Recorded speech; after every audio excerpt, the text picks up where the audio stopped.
Growing up, I had everything I needed. I was fed 3 meals a day and had clothes on my back. My parents were fairly strict, if I do recall, and they did not tolerate very much complaining. My mother and father wed many years before I was born. He worked a 9-to-5 job, and my mother stayed at home to tend to the house. After I was conceived, my father started picking up overtime to support the new arrival. By the time I entered the world, they had everything they needed. My brother was a little over 4 years my junior.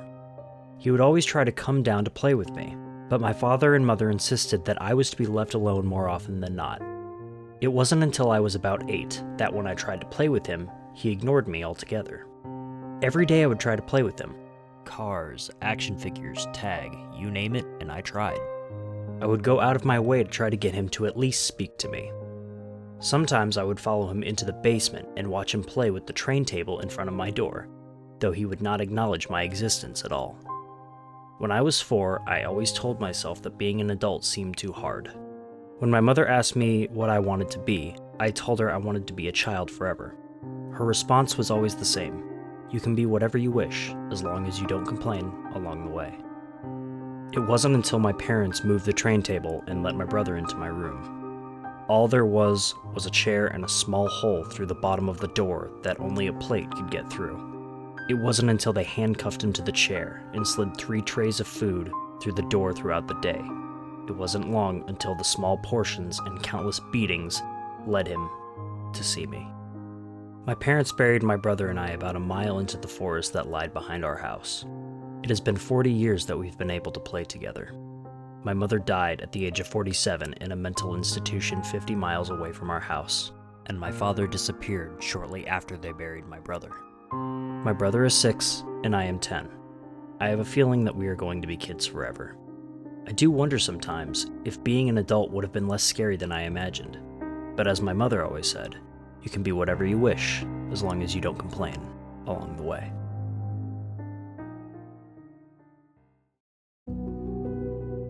It was a few years back, during a road trip with my buddy Jake. We were cruising through the desert, chasing that feeling of freedom that you only get on the open road. But little did we know, we were about to encounter something that would shatter our sense of freedom and leave us fighting for our lives. We were driving through Navajo territory, miles away from civilization, when we saw it. A figure standing by the side of the road, illuminated by the headlights of our car. At first, we thought it was just a trick of the light. But as we got closer, we realized it was something else entirely. It looked like a man, but there was something off about him.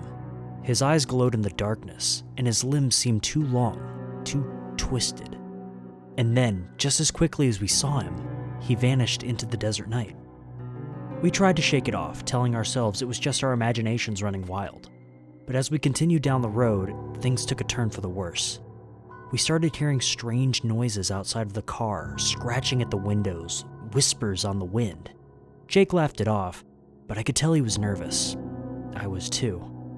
Then, without warning, something slammed into the side of our car, sending us careening off the road and into the desert. The car flipped over, and everything went dark. When I came to, Jake was nowhere to be found. I stumbled out of the wreckage, calling out for him, but all I heard was the sound of my own voice echoing through the desert. I searched for hours, but there was no sign of him. And that's when I saw it, the figure from before, standing on a nearby ridge, watching me with those glowing eyes. I knew then that what we were dealing with was a Skinwalker, a creature of Navajo legend, able to take on the form of any animal or human it chooses. I didn't waste any time. I ran as fast as I could, the sound of my heart pounding in my ears.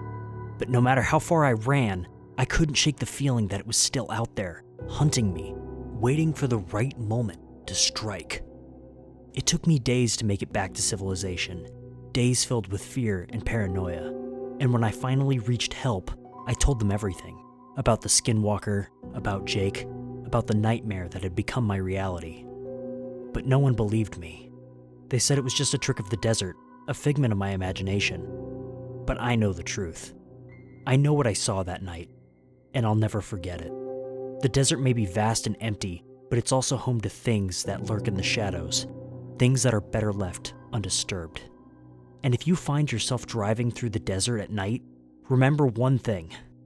Beware the Skinwalker, for it's always watching, always waiting, and it will stop at nothing to claim its prey.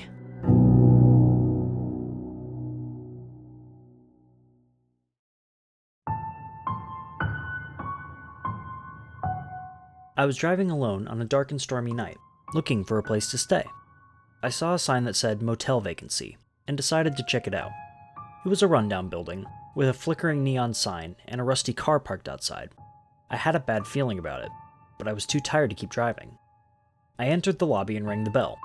A man with greasy hair and a stained shirt came out from behind the counter.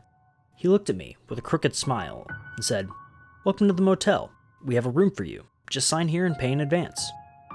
I signed the register and handed him a wad of cash. He gave me a key and said, "Your room is number 13 at the end of the hall. Enjoy your stay." I took the key and walked to my room. The hallway was dimly lit and smelled of mold. I heard noises coming from the other rooms, like moans, screams, laughter. I tried not to think about it and hurried to my room. I opened the door and entered. The room was small and dirty, with a stained carpet, a sagging bed, and a cracked mirror.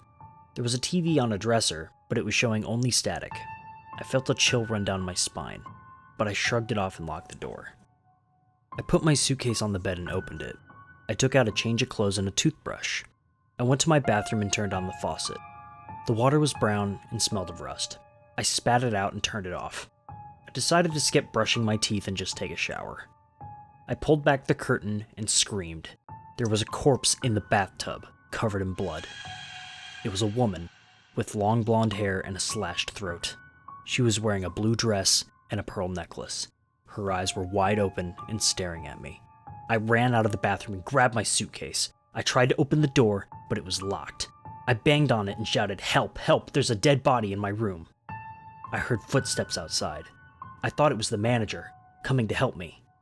But then I heard his voice, saying, "Don't worry, sir, we'll take care of everything. Just stay calm and wait for us." I looked through the peephole and saw him standing outside, holding a knife and a camera. He was not alone. There were other men with him, wearing masks and carrying weapons. They were the ones who made the noises in the other rooms. They were the ones who killed the woman in the bathtub. They were the ones who trapped me in this room. They were the ones who ran the motel. And I was their next victim.